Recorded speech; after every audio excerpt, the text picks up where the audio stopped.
Woo! Thank you. What we're going to talk about now is simply some keys to self-motivation.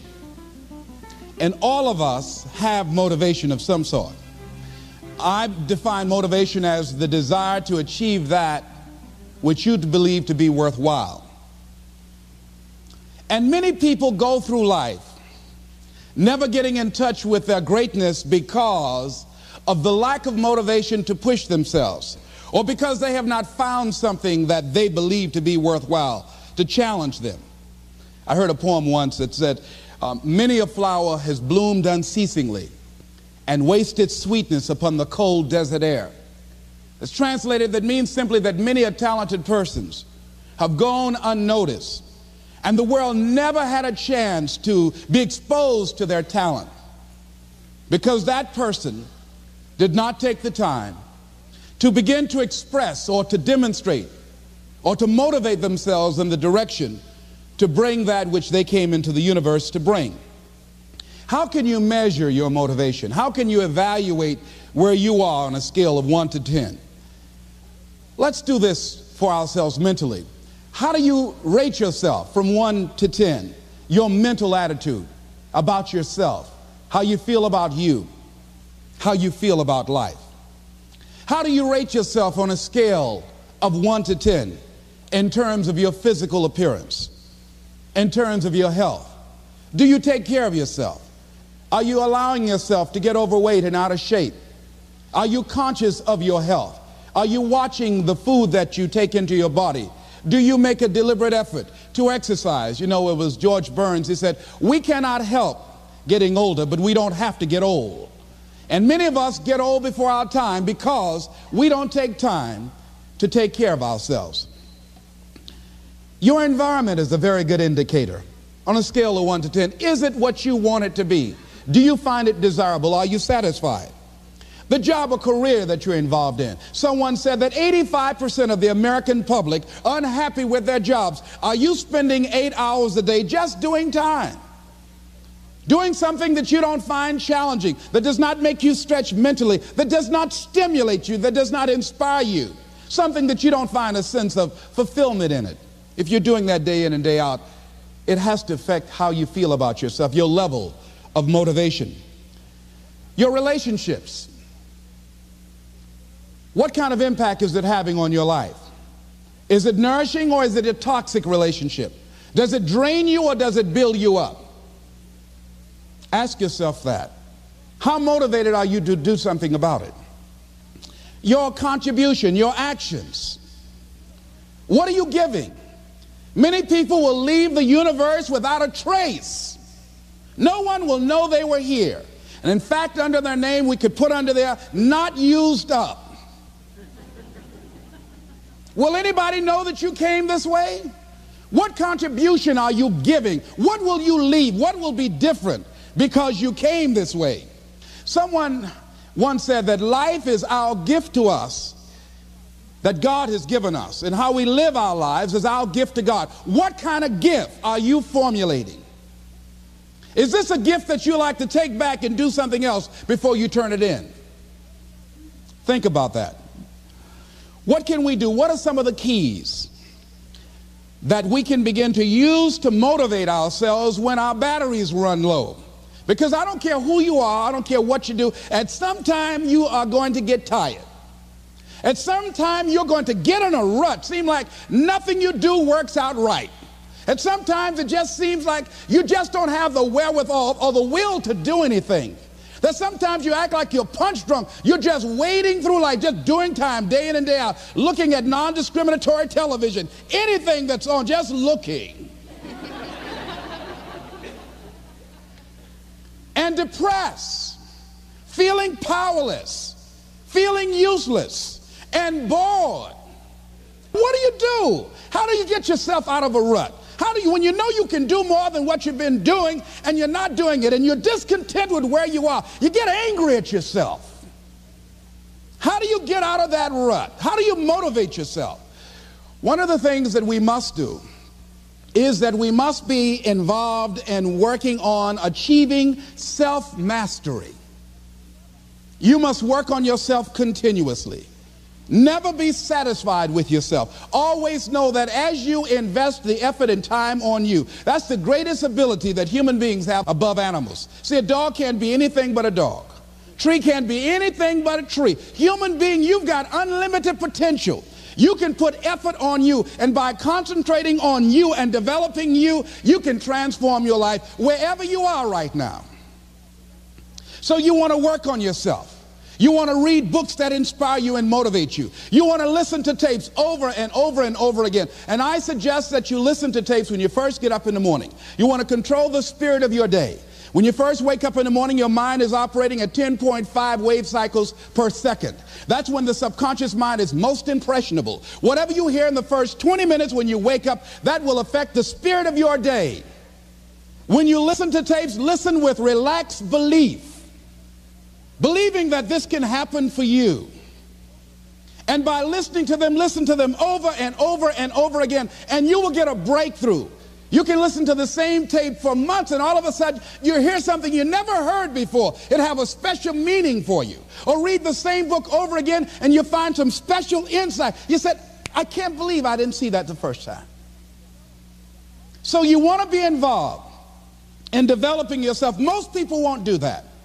Most people won't take that kind of effort and invest that kind of energy in themselves because they will fall prey to that conversation within. Oh, don't do that. You don't have time. You're too busy. You're too caught up in the rat race. Most people won't do that. Well, they won't take time to go to lectures. They won't take time to go to seminars. They won't take time to go to classes to improve themselves. And as you continue to work on yourself, you will begin to expand your vision of yourself. You begin to work towards self-mastery, and you will begin to see it reflect itself in all the dimensions of your life, your mental life, your physical life, your social life, in your relationships, your monetary life. So concentrate on developing yourself, because if you don't, I guarantee you that you will make a settlement, and most people have, and most of us already have. What kind of settlement have you made with your life? You know, when we make settlements, out of court settlements, you've heard them, that means that you decided to take something less than what you originally wanted to get had you gone into court. And the reason that you settled outside of court is because you didn't believe that you can get it. So you made an out-of-court settlement. Many of us are making in-life settlement. We're settling for less than what we actually deserve. We don't feel good about it, but we make it work in our minds. We'll come up with some kind of excuse to make it all right. What kind of settlement have you made with your life? Many of us settle for less than what we want out of relationships because we don't have the courage to change them. I had a seminar I used to do called Are You Living Together or Dying Together? Many people are just dying together. Gladys Knight used to have a song that says, neither one of us want to be the first to say goodbye.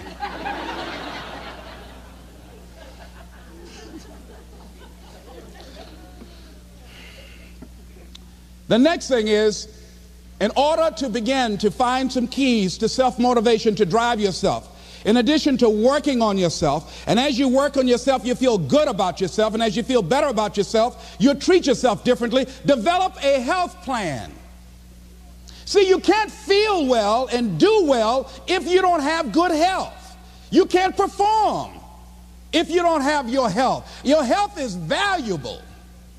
Develop a health plan. A plan that you will follow, because this is the only vehicle that you have to carry you through this experience called life. And you want to take good care of it because you love you enough. You care enough about you. And that's not easy. It is not easy having a health plan and sticking to it.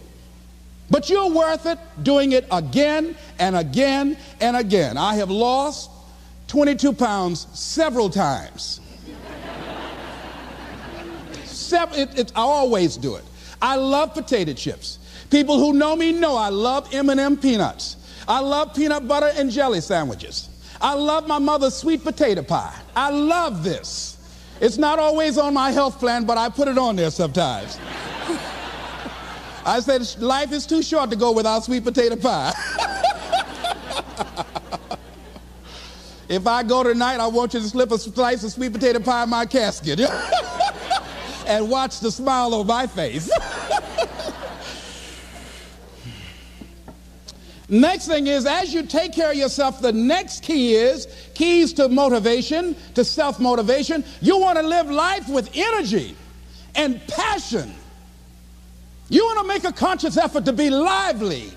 See, in life, you either saying hello or goodbye. You either on the way or in the way. Leave dead people alone. Some folks just walking around looking sad. How you doing, honey? Stay away from these people. Just go away from them.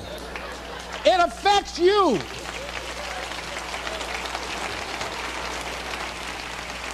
You want to smile. You want to be happy. You got a lot to be thankful for.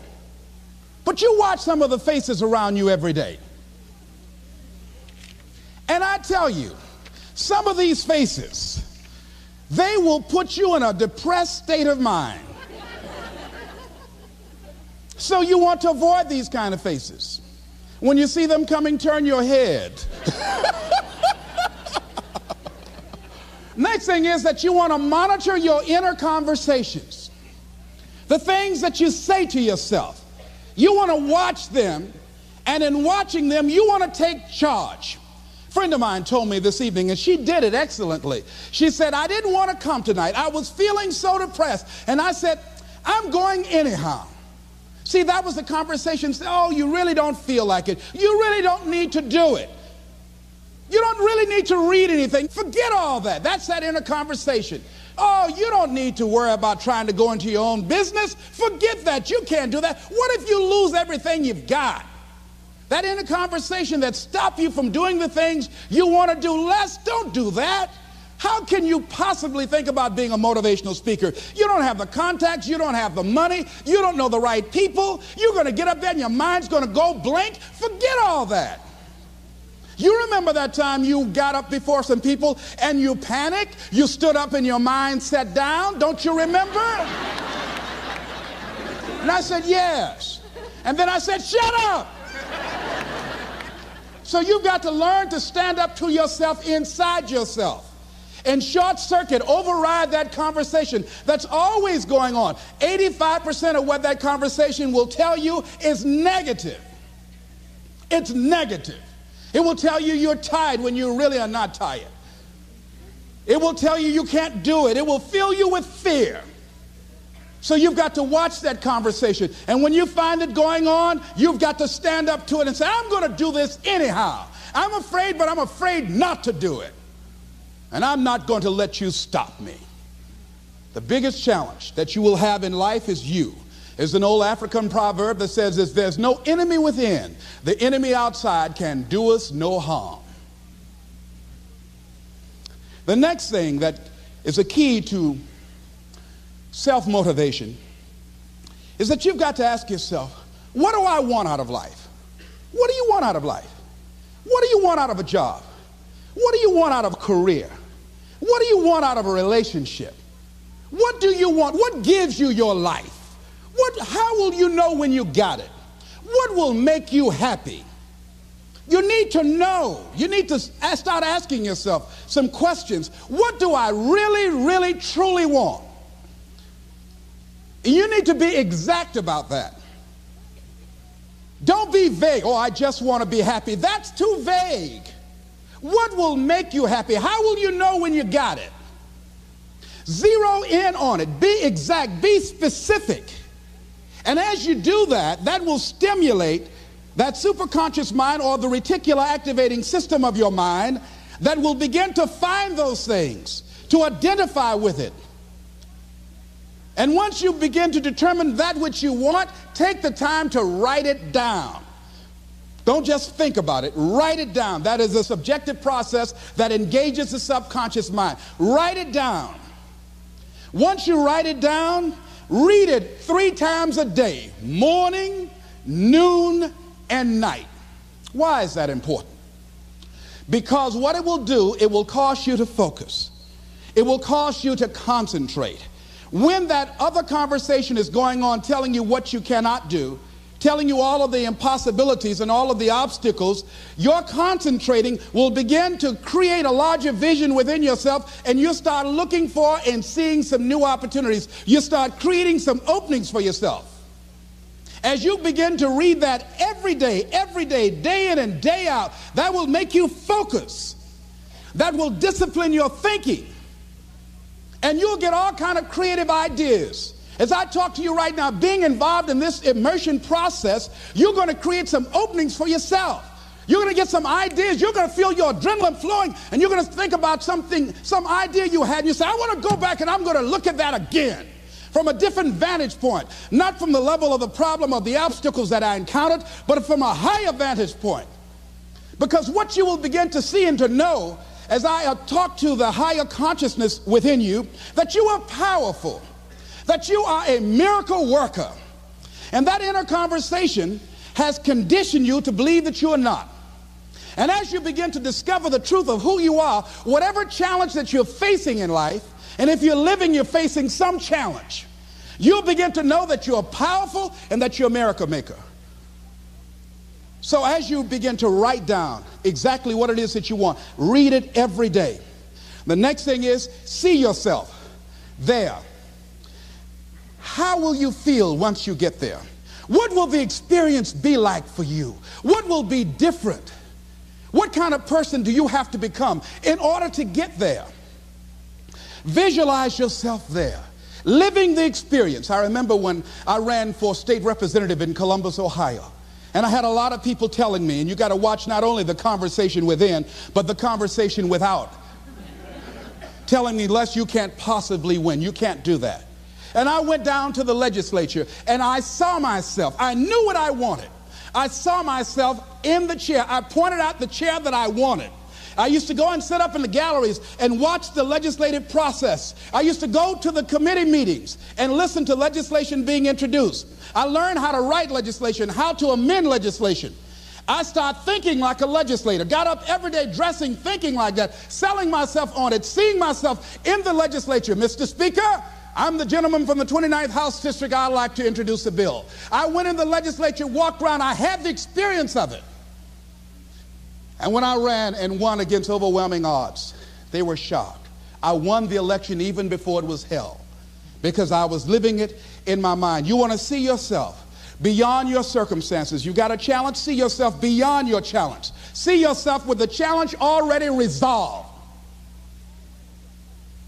And knowing that all is well, seeing yourself in control and in charge of your destiny, being healthy and happy. The next thing is, it is important in the area of motivating yourself, it's important to know why you're doing it. Because that mind will say, why bother? Why go through all this? This is too hard. No, throw in the towel. It's not worth it. Has it ever said that to you before? Here's how you can handle that. Here's how you override that. Write down 5 reasons why you deserve it. Why do you deserve what you want? Why you? Why do you deserve it? What meaning and value will it bring to your life? What's so different about you that you deserve your goal or this goal? And when you write down those 5 reasons, when you have some down moments, and you're going to have them, when that conversation starts talking to you, and it's going to talk to you, what you will do is you can pull that out and read it, and it will build you up. It will be your rod and your staff to comfort you through some challenging moments, because you're going to have some. Life will knock you between the eyes. It will catch you on the blind side, come out of nowhere, stuff you can't anticipate that will knock the wind out of you. You want to give up. That's why it's important for you to work on yourself, listening to tapes, building yourself up, talking to yourself with power, feeling, and conviction, building yourself up day in and day out, because it's coming. I guarantee you, life is just waiting. Oh, he's doing good now, huh? Very good. I remember I had an experience. I was pursuing my dream, and that's why you have to work on yourself. You don't know what's going to happen. And I was telling people, I had this big rally I had to do. It was 5,000 people there. And I said, you must work on yourself. If you want a larger vision, you've got to empower yourself continuously, because life will catch you on the blind side. And after I finished my speech, I got a rousing standing ovation.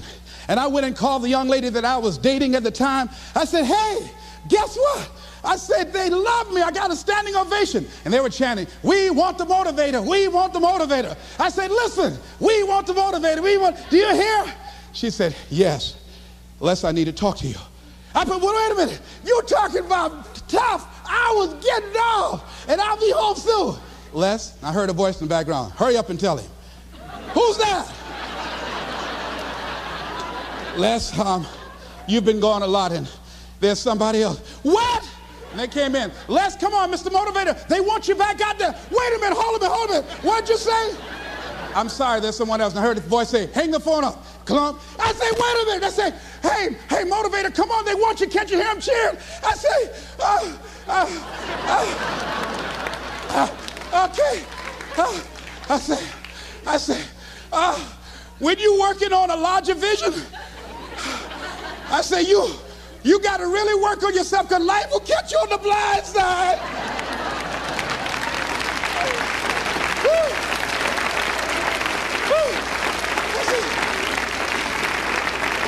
I say, you better be ready. And you better make sure you want it because it'll make you cry. And somebody said, the Spirit is on him. Thank you, thank you, thank you, thank you. I was talking till they started blinking the lights. They had to come pull me off. And I said, you got to have a larger vision. You make sure, wait a minute, you make sure you work on yourself. They said, come on, Mr. Brown, come on. Yeah. I went back to my hotel room, and loneliness and heartbreak was sitting on the bed, said, are you coming in now? Do you have your larger vision now? How's your positive attitude? Say, get on in here. Are you still breathing? Shut up. No, you want your gold? No, I don't want this gold now. Life will wear you out. You'll be saying, no, I can't, and no, I won't. You try to read it, can't see nothing through the tears. I went plundering through the drawers in this hotel trying to find a Gideon Bible, anything, you know. I said, somebody, anybody help me. Yahweh, Yahoo, anybody. Boy, I tell you, that's why you got to work on yourself. Because life will send you some curves you cannot anticipate.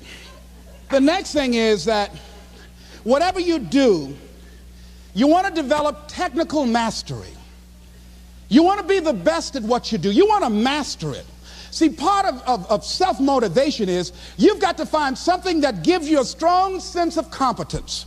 Well, you become known for that. You develop a reputation of being good at doing that.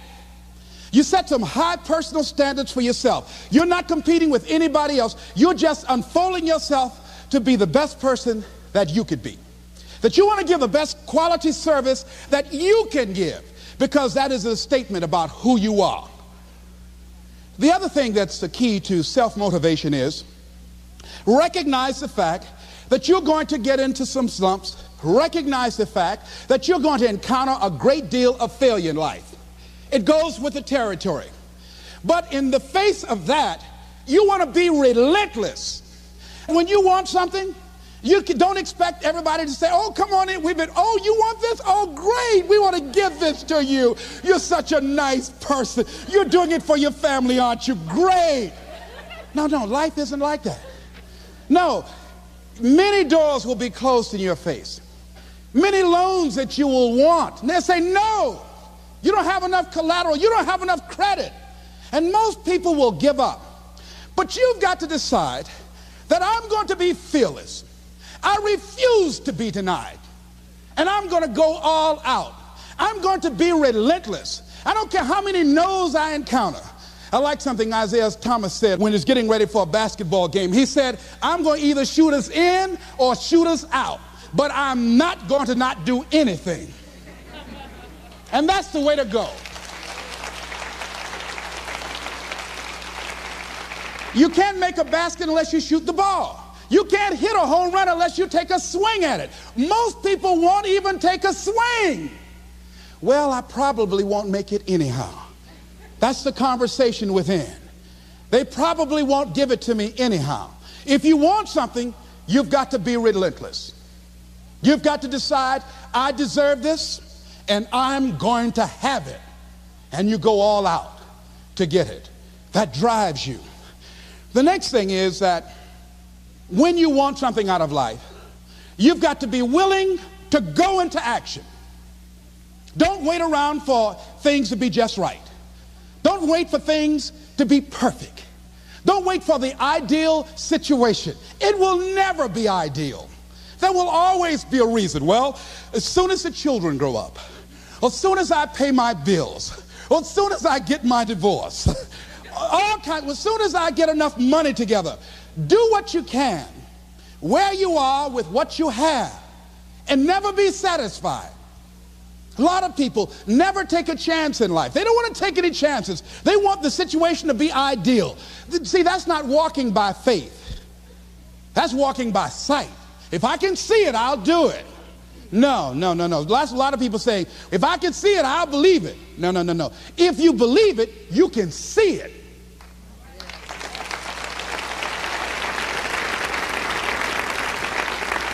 And don't be disturbed because no one else can see it. That's not unusual. That is ordinary. But because you want some different kind of results in your life, you've got to be willing to be unreasonable. If you want unreasonable results in your life, you've got to be willing to be unreasonable.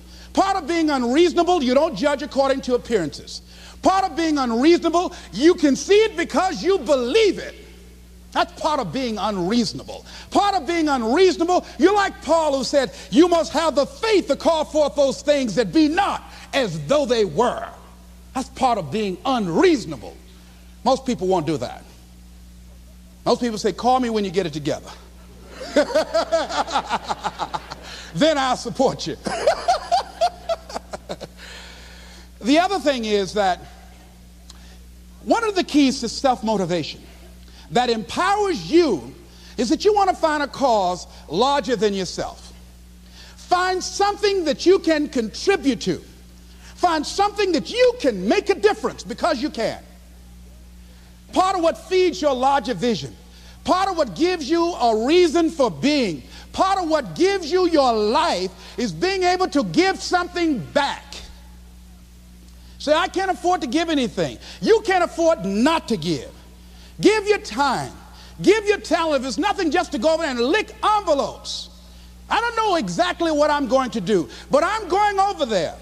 It's part of my tithing in the universe. Once you develop that special sense of mission, and that's what you develop when you're part of a larger cause than yourself, it drives you. You don't need an alarm clock to get up in the morning. You have special power. You'll go places and folk will like to be around you. They will know there's something different about you. When you go in, they'll say, hey, that's somebody important. I want to know who you are. I just want to be near you. That energy that you have, that consciousness that you will embody will affect everybody around you.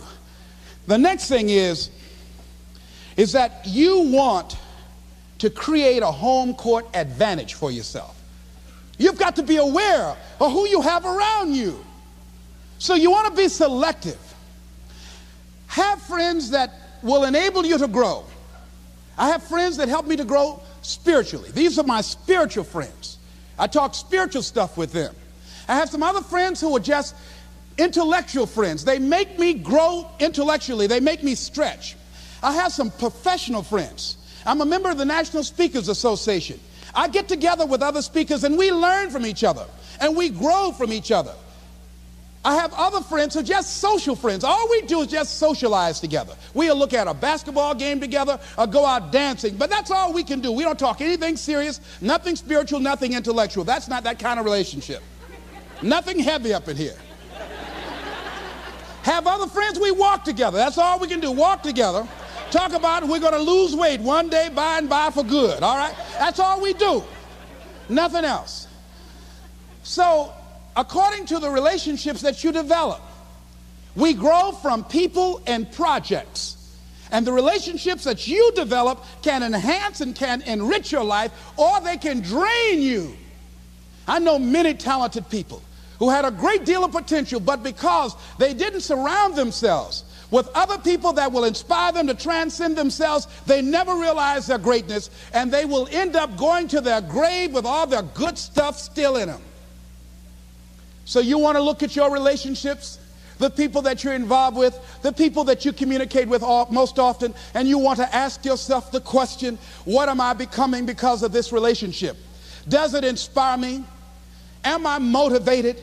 Am I encouraged? Am I driven to develop myself? Am I seeking my own greatness?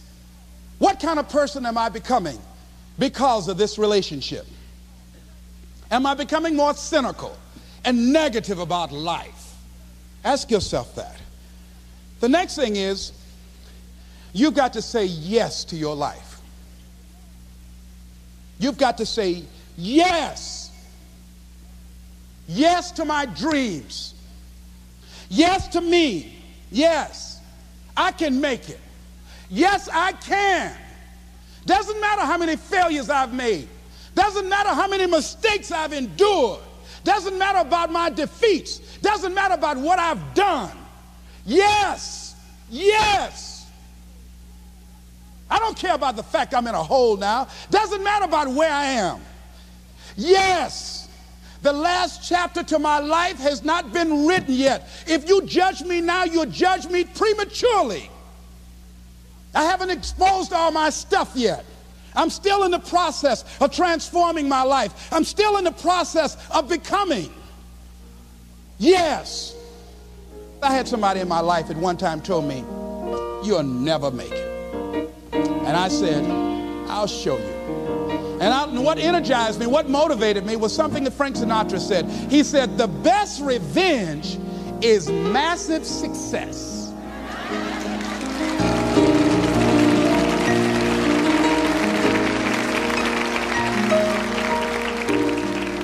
I'll show you. You just watch my smoke, as old folks used to say. So say yes. Stand up for your dreams. Stand up for what you want in your life. Decide that your life is so meaningful to you, that you love you and you love life so much that you're going to stand up for something you want. I used to have a saying when I was on the radio, stand up for what you believe in, because you can fall for anything. So what I say to you this evening, that you are powerful. You have miracle working power in your life right now. But you've got to work on yourself. You've got to develop yourself. You've got to talk to yourself day in and day out, selling yourself on you and on your potentials. And you've got to know that you are worth all of your effort. And that the key to your motivation, as you get a larger vision of yourself, is to know that you have something to give. Is to know that you have a reason for being in the universe at this point in time. I want you to stand up for your life right now. Anybody want to stand up for your life? Stand up for your dream? Stand up for your dream.